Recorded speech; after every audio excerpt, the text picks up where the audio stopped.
The Forgotten Mermaid. All Lost Hearts May Be Redeemed by Gregga J. Johnn. 15. Barnabas, the missionary preacher man, was lying unconscious in a curled-up, knees-bent prayer pose. There wasn't a whole lot of blood, but blood was a whole lot of places. He was indeed bleeding from everywhere. Mama D and her sons were huddled in a corner by the stairs in hallowed reverence. Derek and Davies had their hats screwed up in their hands in respect. Their eyes were wide with fear of the supernatural. Bailey rushed to her husband, but stopped short on her knees before him, not daring to touch him. The skin over the entirety of his body glistened. He glimmered with a wet sheen of red sweat. The faint odour of heavy sweetness confirmed it was blood. Mama D quoted Luke 22:44 from the Bible in an ominous whisper.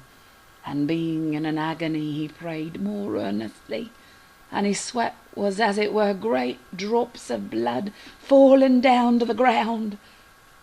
Bailey tentatively touched her husband's forehead and felt the sticky, slimy mess. She grimaced involuntarily, but then she glared in slow recognition at her captain and accused him. "What did you do to my husband?" The captain considered being glib, but his heart truly held compassion and admiration for the young woman. So he stepped closer to her to keep the others from hearing their conversation. He whispered, "There are reasons I withheld my medicinal potions from your husband. This is one of them." "Is he dead?" Bailey whispered back in terror.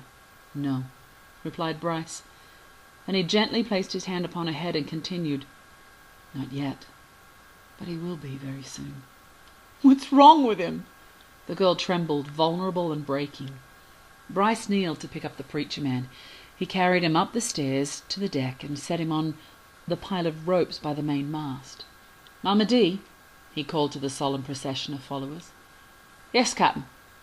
Mama stepped forward, bowing out of continued reverence for whatever divine appointment the preacher man was having in his unconscious prayers.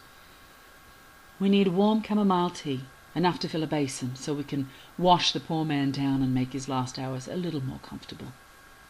Bryce continued with the gentle directions. "The rest of us need to clean the ship's deck, trim the sails, and burn sage for clarity and preparation." He looked at Daniel. "Boy, fetch some hay, and the spare sail that's in the mending. We need to make a bed for the man to seem as comfortable as possible." Daniel inquired, "What'll we be preparing for, sir?" "Death," replied the captain. "Death will visit us tonight." Barrel began moaning rather loudly. He had stayed on deck the whole time, keeping distant communication visually open with the two sailors still camping at the top of the cliff. But now he knew he was not safe. Not safe even here upon this ship. "She's here too, and we're all doomed. We're all gonna die!" he squealed. Without a second thought, Bryce walked over and punched an undercut to the jaw of the miserable man. Barrel fell silent with a thud on the boards. The two learned men, watching from the cliff top, finally found their courage and jumped off the 50-foot plunge, landing loudly in the water beside the ship. Their courage had quickened them to the defence of their last companion, but their haste had forgotten reason. It wasn't until they surfaced, blustering in the deep freezing water, needing to be rescued by those they intended to attack, that they realised their folly. Captain Bryce nodded Derek and Davies to help the men on board, but had them restrained as soon as they began flailing around trying to defend their knocked-out survivor. "Would you have me settle your spirit as I did his?" Bryce pointed threateningly to the unconscious Barrel. Dr. Scrandon and Reverend Tungsten flinched. "No, I didn't think so," continued the captain. "I don't have time to explain anything right now, other than to say, if you want to live, shut up and do as I say." The learned men sat conspiratorially in the corner with Barrel. Davy stood by them to physically encourage their subservience. Bailey crawled under her husband's body and rocked him with her own quiet prayers. "Please, Captain," she begged, "tell me what is wrong with him." Everyone looked to the Travell for explanation. "He is oversourced," said Bryce. "The potion given to him to revive his lungs was not meant for as vulnerable frame as his. There is too much inside him right now, so it's oozing out of him and taking his life energy with it. He left out the human versus Travell detail so as to not confound or terrify those lesser prepared to hear of such wonders, but Bailey followed his full meaning. "You're blaming me for this?" she cried angrily. "I didn't say who it was who gave it."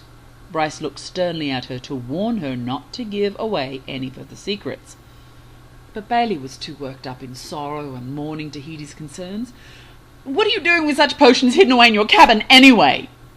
Bryce began losing his own temper to his passions for the desperate woman. "It's my ship. I keep what I will. However, they were hidden so that something like this would not happen. Perhaps, had there not been snooping, thievery and mutiny going on while I was out keeping everyone from drowning in a sea of treacherous rocks, not to mention rescuing our new friends here, this would not be the sad result." A lover's spat seemed about to brew, but then a violet flash of blinding light burst up from beneath the waves and crashed through the open air. Above the prow of the ship, in a shimmering globe of soft purple light, the siren hovered in all her gloriously finned and naked form. She bared her sharp needles of silvery teeth at them and licked her blackened lips with her dark tongue.